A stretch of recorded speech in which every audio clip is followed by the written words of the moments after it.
unë më herët kam pa gatishmëri për zgjedhje, por nuk kam pa zell për zgjedhje, treja, të përsëritura.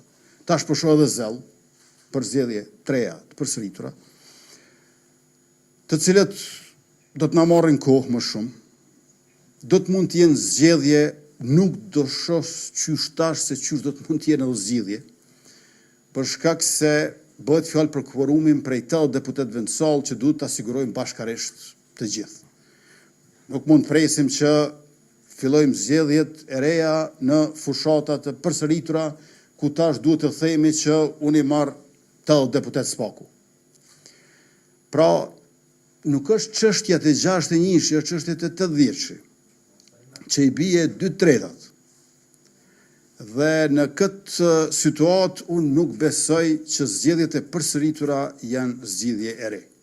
Përkundrazi, do të ketë një lloj vazhdimi të agonisë legjislative, institucionale në përgjithësi, që është e panevojshme përveç se e padrejtë. Dhe spaku zgjedhje do të kushtojë 10 milion euro.